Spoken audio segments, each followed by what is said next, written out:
Assalamualaikum warahmatullahi wabarakatuh. Halo teman-teman, selamat datang di podcast Sastra. Perkenalkan, nama saya Nur Suci, mahasiswi program studi Pendidikan Bahasa Indonesia, Fakultas Keguruan dan Ilmu Pendidikan, Universitas Muhammadiyah Sidenreng, Rapang. Pada episode kali ini, saya akan membahas salah satu topik yang sangat menarik sekaligus penting untuk kita pahami bersama, yaitu transformasi sastra lisan ke media digital. Di tengah pesatnya perkembangan teknologi, hampir semua informasi dapat kita akses melalui telepon genggam. Namun, pernahkah kita berpikir bagaimana nasib sastra lisan yang selama ini diwariskan secara turun-temurun? Apakah ia akan tetap bertahan atau justru perlahan menghilang?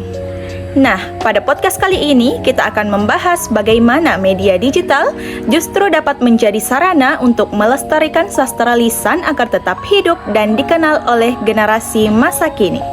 Sebelum membahas lebih jauh, mari kita pahami terlebih dahulu apa sih yang dimaksud dengan sastra lisan. Sastra lisan merupakan karya sastra yang diwariskan secara lisan dari satu generasi ke generasi berikutnya. Penyampaiannya dilakukan melalui tuturan, bukan tulisan. Contoh sastra lisan sangat beragam, seperti cerita rakyat, legenda, dongeng, mantra, pantun, syair, hingga petua-petua adat yang hidup di tengah masyarakat.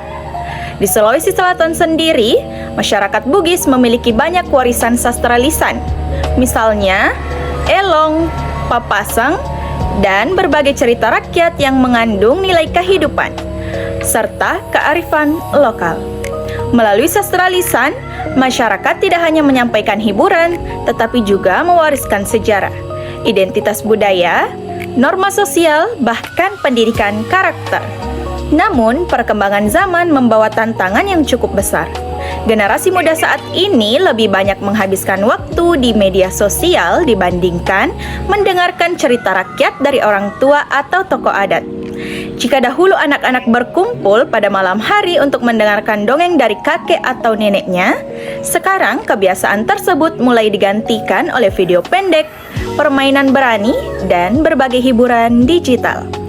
Akibatnya, banyak sastra lisan yang mulai jarang dipraktikkan dan bahkan terancam hilang karena tidak lagi diwariskan kepada generasi berikutnya. Inilah tantangan terbesar dalam pelestarian sastra lisan pada era digital. Lalu, apakah perkembangan teknologi selalu menjadi ancaman? Jawabannya, tentu tidak. Justru media digital dapat menjadi solusi dalam menjaga keberlangsungan sastra lisan. Saat ini, banyak cerita rakyat yang telah direkam dalam bentuk video YouTube, podcast, audiobook, hingga animasi. Bahkan berbagai pertunjukan sastra daerah dapat disiarkan secara langsung melalui media sosial, sehingga dapat disaksikan oleh masyarakat dari berbagai daerah, bahkan dari berbagai negara. Selain itu, dokumentasi digital menjadi karya sastra lisan lebih aman karena tidak hanya bergantung pada ingatan seseorang. Media digital juga memungkinkan masyarakat memberikan pendapat, berdiskusi, bahkan ikut memperkenalkan kembali sastra daerah kepada khalayak yang lebih luas.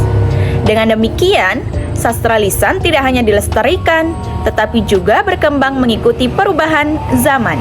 Menurut saya, transformasi sastra lisan ke media digital merupakan langkah yang sangat penting. Namun demikian, proses transformasi tersebut tidak dapat menghilangkan nilai-nilai asli yang terkandung di dalamnya. Misalnya ketika cerita rakyat diubah menjadi video animasi, isi cerita, pesan moral, dan nilai-nilai budayanya tetap dipertahankan.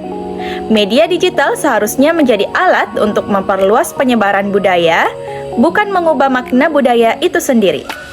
Selain itu, masyarakat juga harus memperhatikan etika digital, seperti mencantumkan sumber cerita, menghargai hak cipta, serta tidak mengubah isi cerita secara berlebihan hingga menghilangkan identitas budaya aslinya. Salah satu contoh transformasi sastra lisan yang dapat kita lihat adalah banyaknya cerita rakyat Indonesia yang kini hadir dalam bentuk video animasi di YouTube.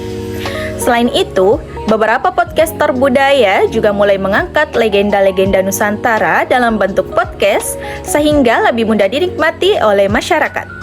Di Sulawesi Selatan sendiri, berbagai cerita rakyat Bugis mulai didokumentasikan melalui media digital, sehingga dapat dipelajari kembali oleh generasi muda.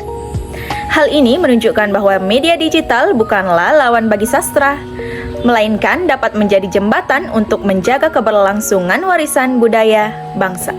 Sebagai pelajar pendidikan bahasa Indonesia, saya menyadari bahwa pelestarian sastra bukan hanya menjadi tanggung jawab budayawan atau pemerintah.